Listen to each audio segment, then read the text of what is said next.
this video is starting our thermochemistry unit, chapter 5. And with thermochemistry, there are a lot of definitions or vocabulary terms that you need to be familiar with. And so if you look at the first page and even into the second page of the notes, maybe pause this video, or before you start this video, kind of contemplate if you could answer, or if you know some of these definitions by now, or you could come up with a definition without any prior knowledge. So take a moment, pause the video, and see if you could answer or give some definitions to these.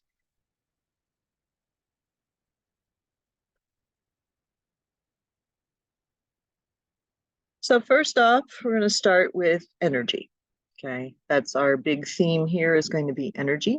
So two kinds of energy that we discuss in chemistry terms is potential energy versus kinetic energy. So potential energy for chemists has to do with the position, as in how far away or how close two things are. So if you think of charged particles, Coulomb's law kind of idea. You could also say it has to do with the composition of the molecules, the bonds themselves. So that is what we talked about in chapter 8 and 9 when we did bonds. So that is what we call potential energy. Kinetic energy is the energy of motion. Okay, so it is a translation of energy. So we have, when we discussed gas laws, we have kinetic energy is 1/2 mass times the velocity squared. So kinetic energy has to do with motion, and so we will define that a little further when we get into temperature as well. Okay, so next one is exo versus endothermic. Again, these terms have been thrown around, especially when we were doing some equilibrium things.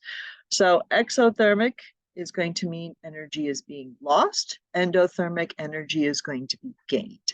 So if we think of a reaction, AB going to C, heat would be on the product side if that is exothermic. So we also talk about exothermic as being a negative quantity because you are losing it, and we will define that a little bit more as we go through this lecture. Endothermic is going to be energy gain. So that is a positive thing. So again, if I take this example, endothermic heat is going to be on the reactant side. So that is, again, when we did equilibrium, we discussed where was the heat. If we change the temperature of the equilibrium, could it then shift the reaction left or right? So again, heat on the product, heat on the reactant side. Well, what we never talked about with exo and endothermic is kind of the definitions, or how we define it. And in order to define exo or endo, we need system and surroundings, and to understand what the difference is between the two. And chemists use this, engineers use it.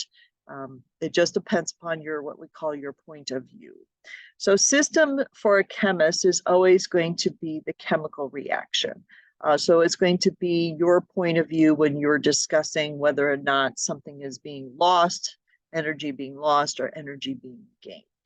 So we are always going to take, okay, the A plus B going to C is going to be our system. It's going to be our system. So what is the surroundings? Well, the surroundings could be everything else. So it could be the test tube, it could be the beaker it is in, it could be the lab bench, it could be the room, it could be Naperville, it could be the state of Illinois, you could say the earth, you could say the universe. So surroundings is everything else.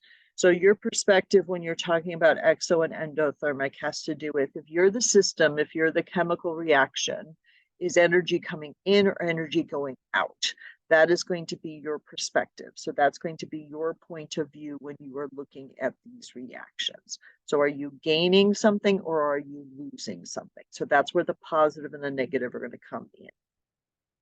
So if we look at the next set of definitions, heat versus temperature, Heat is going to be the symbol lowercase q, and that's going to be kind of key in a couple things we're going to talk about. So please be sure you write a lowercase q for this. Heat is the transfer of energy because two things are at a different temperature. So it's not the same as temperature. For heat, we have different units that we have possibly seen when we were doing some other things. The big one you're going to see is kilojoules, or you could also see calories. You could see kilocalories as well. So those are the units of heat that we're going to be calculating. And you might remember from your first year chemistry Q, there's a equation we use to calculate heat. So please note that it is the energy being transferred, and it's going to be the lowercase q. It's going to be lowercase q.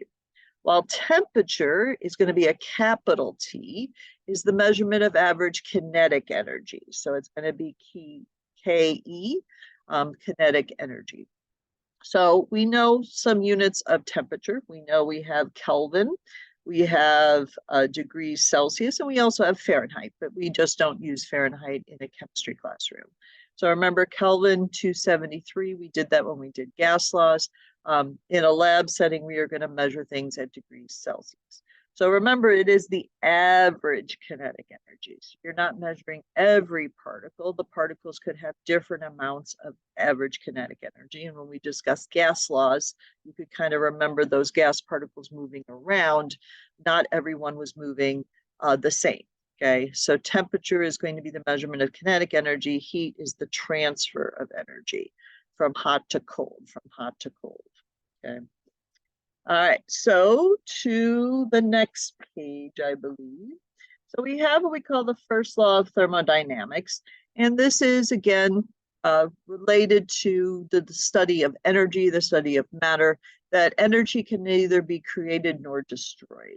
And so when we are looking at these calculations, we are saying that we are not losing energy anywhere, even though we know if you have some physics background that you can lose some energy along the way. But we're going to say for our purposes, the energy is being neither created nor destroyed. So underneath that, I have system versus surroundings having to do with kind of a perspective of energy, okay? So we have energy flowing from system to surroundings or surroundings to system. So if I have energy flowing from the surroundings into the system, so here is my system, this is my chemical reaction, okay? So that is my reactants and my products. So the surroundings are going to be everything else. So the test tube, the beaker it's in, the hot plate it's on, whatever it happens to be. So I want you to show a bunch of arrows pointing into the system, okay? So the energy from the room, from the outside, is going into the system. So this is energy is greater than zero. So this is a positive thing. So this is called the internal energy. We're not going to make a big difference about this. We're just going to call it energy, but you're going to see it in a couple different places. So just think of, again, you are the chemical reaction. So you are gaining something from the surroundings. You're gaining something from the surroundings. Again, it could just be the room that you're in, or it could be you're putting it on a hot plate or something to that effect, okay? Well, if your energy is going to be less than zero, it's going to be a negative quantity. The energy is flowing from the system into the surroundings. So again, your perspective is the system. So have the arrows pointing out. So the energy is flowing from the system to the surroundings. So the greatest example of this is like a hot pack.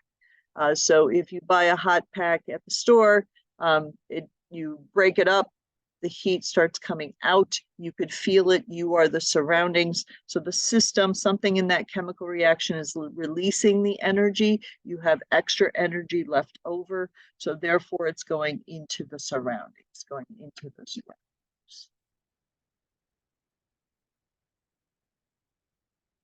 So it's all about perspective, okay?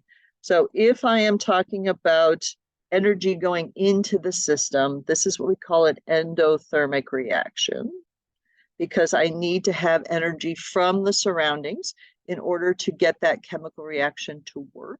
So either I have to put it on a hot plate or I have enough energy in the environment that I have. That is what we call an endothermic reaction. If the system has produced more energy than was needed, that's going to be an exothermic reaction. Okay. So again, in your brain, you could kind of equate why that is a negative thing. Because if your perspective is the system, you have lost the energy. Okay, so the energy has been lost here. While endothermic, you have gained the energy. Okay, so that's going to be your perspective as we go forward in thermochemistry. Okay, so next video, we'll talk about more of the calculations, especially the calculations having to do with heat, having to do with